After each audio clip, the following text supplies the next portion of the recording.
नमस्कार, मैं डॉक्टर रवि राय आप सभी दर्शकों का हार्दिक स्वागत करता हूं। प्रिय दर्शकों, इस कार्यक्रम में एक दर्शक के प्रश्न का उत्तर दिया जाएगा। इन्होंने अपना डेट ऑफ बर्थ साझा किया और कहा कि इनकी जो जन्म कुंडली है तुला लग्न की है, चतुर्थ भाव में चंद्रमा और गुरु है, तो वहीं छठे भाव में सूर्य, शुक्र, शनि और केतु है। तो जो यह ग्रह स्थिति बनी यह इनके जीवन के लिए कितना अच्छा है या कितना बुरा है, सिर्फ एक प्रश्न है इनका। देखिए, मैं हमेशा कहता हूं कि जब भी ग्रहों की युति होती है, चाहे वो अशुभ भावों में ही क्यों ना हो, उसमें से भी कुछ अच्छाई छिपी होती है। ये जो 12 भाव है जन्म कुंडली के, इनका कोई ना कोई महत्व है। तो मैं आपके प्रश्न का तो उत्तर दूंगा ही, साथ ही ये भी स्पष्ट करूंगा कि जो आपने अपना जन्म समय शेयर किया है, जिसमें आपने अपना बर्थ टाइम जो बताया है 7:31 PM और जो प्लेस है वो टेक्सास USA का आपने बताया है, पर उस समय 7:27 पर लग्न बदल रहा है। शायद आपको ये पता भी हो या अभी तक आप इससे अनभिज्ञ हो, तो यह बताना मैं जरूरी समझता हूं। तो आपका जो जन्म है, जन्म लग्न है, यह संधि काल का हो गया है, तो इसका भी प्रभाव रहेगा। लेकिन सबसे पहले आपका पर यह है कि संधि काल में भी जो है, जो उदित लग्न है, लग्न आपका तुला ही माना जाएगा। कुछ प्रभाव कन्या का भी रहेगा, वो आगे स्पष्ट करूंगा।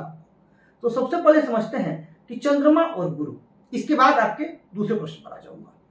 तो चंद्रमा और गुरु तुला लग्न में, तो तुला लग्न की जन्म कुंडली में चंद्रमा तो आपके लिए बहुत अच्छी स्थिति में होगा, क्योंकि दशमेश की दशम भाव पर दृष्टि चलेगी, तो यहां पर दशम भाव बलवान हो रहा है।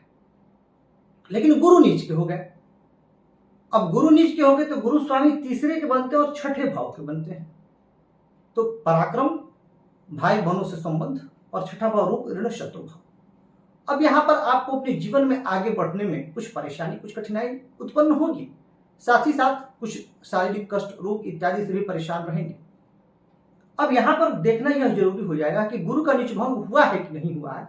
तो इसके लिए तो आप निश्चिंत हो जाइए, आपके गुरु का नीच भंग हुआ है, क्योंकि गुरु जहां स्थित है वहां के स्वामी शनि स्वयं आकर के भले छठे भाव में गए हैं, पर शनि स्थित हो गए हैं गुरु की ही राशि पर, तो यह परिवर्तन योग बन गया। चौथे और छठे का परिवर्तन उतना श्रेष्ठ नहीं होता, लेकिन परिवर्तन योग तो बना।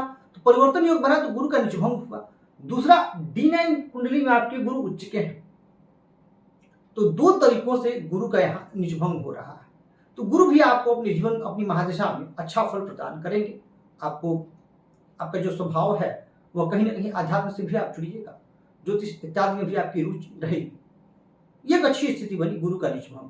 पर समस्या दो है, एक तो अभी आपकी राहु की महादशा चल रही है, दूसरी शनि की 7.5 चल रही है, उस पर ही बात करूंगा। लेकिन उससे पूर्व सूर्य, आपका जो दूसरा प्रश्न है उस पर आ जाता हूं। सूर्य, शुक्र, शनि और केतु। सूर्य स्वामी कहां के? लाभ के स्वामी का छठे में आना, लाभ भंग योग का सृजन हुआ। परिश्रम के अनुसार फल नहीं मिल पाना। ऐसा व्यक्ति मेहनत बहुत करता है और उस अनुपात में जो रिजल्ट है वह उतना नहीं आ पाता।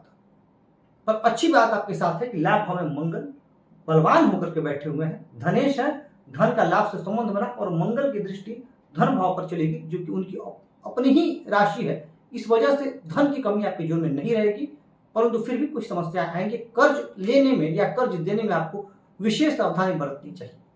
दूसरी बात, शुक्र यही है, शुक्र लग्नेश है। अब नियम कहता है कि लग्नेश अगर छठे भाव में आ जाए, 8वें चले जाए या 12वें भाव में चले जाए, तो यह अवयोग होता है, या लग्न भंग योग भी कई विद्वान कहते हैं। अब यहां पर समझना यह कि शुक्र यहां उच्च के हैं और एक तरीके से विपरीत राजयोग भी बना रहे हैं। तो शुक्र तो आपके अच्छे हैं, परंतु अस्त हो गए हैं, तो भी कार्यों में विलंब को दर्शाते हैं। शनि, तुला लग्न की जन्म कुंडली में शनि सर्वाधिक योग कारक ग्रह बनते हैं, क्योंकि चतुर्थ और पंचम के स्वामी होते हैं, केंद्र और त्रिकोण के स्वामी होकर परम योग कारक है तुला लग्न में। शनि का छठे आना, शनि करेंगे क्या? शनि तुला लग्न के जिस भी भाव में बैठते हैं उस भाव की वृद्धि करते हैं। अब यहां पर इस भाव में होने का क्या अर्थ? रोग, ऋण, शत्रु का भाव तो है निसंदेह, तो क्या रोग में वृद्धि करेंगे? क्या शत्रु आप पर हावी रहेंगे? क्या कर्ज की समस्या बढ़ेगी? तो हो सकता है रोग कुछ परेशान करे आपको, कुछ शत्रु भी आपको परेशान करे, पर आपकी पराजय नहीं होगी। कर्ज इत्यादि की भी समस्याएं जीवन में बनेगी।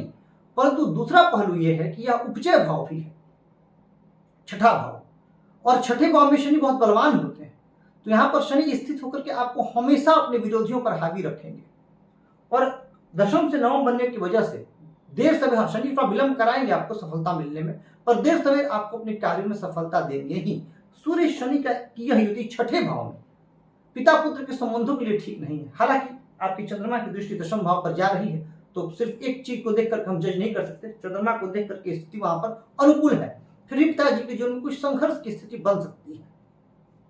केतु का वहां होना और राहु का 12वें में जाना ये ठीक नहीं है। हालांकि राहु कन्या राशि पे वहां बलवान होते हैं, पर 12वें में है और भी राहु की महादशा चल रही है। तो राहु की महादशा चल रही है, तो अभी आपको इस समय में, ये महादशा की शुरू कब से हुई है? 17 अगस्त 2016 से 17 अगस्त 2034 तक चलेगी। इस महादशा में जब आपने अनुभव किया होगा कि जब से महादशा प्रारंभ हुई 2017-18 के बाद से, और कमेंट करके बताइएगा जो 2017-18 के बाद से आपके जीवन में कुछ परेशानियां, कुछ चुनौतियां बढ़ी हैं, प्रयासों में कुछ असफलता हाथ लगी है, मानसिक रूप से आप खिन्न हैं, और जो प्रयास आपने किए हैं, जो मेहनत आपने किया है, कई बार उसका रिजल्ट नहीं मिला है, अर्थात वो व्यर्थ गया है, व्यय हुआ, क्योंकि वहां राहु स्थित है।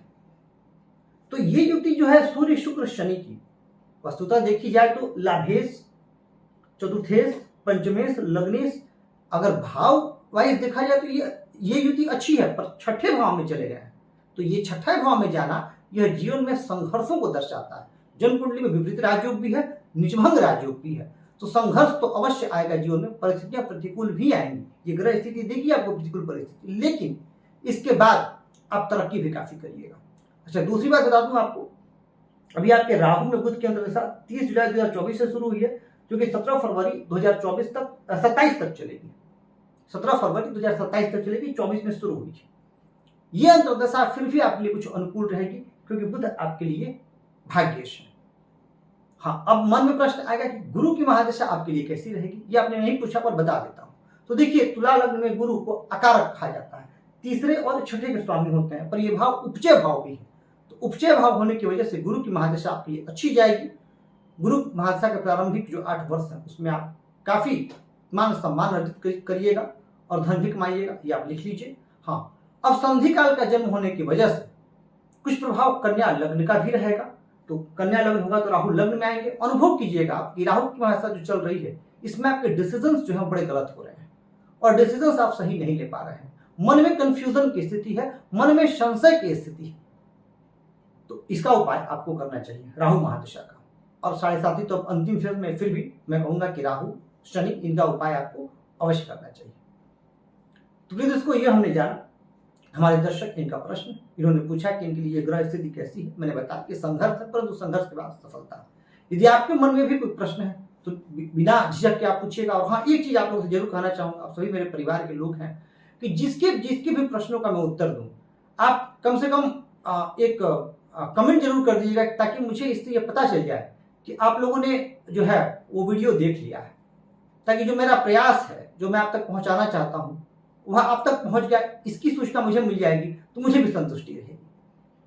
तो इस कार्यक्रम बस इतना ही। मैं आप सभी के स्वस्थ, सुखी, समृद्ध, यशस्वी एवं दीर्घायु जीवन की कामना करता हूं। धन्यवाद।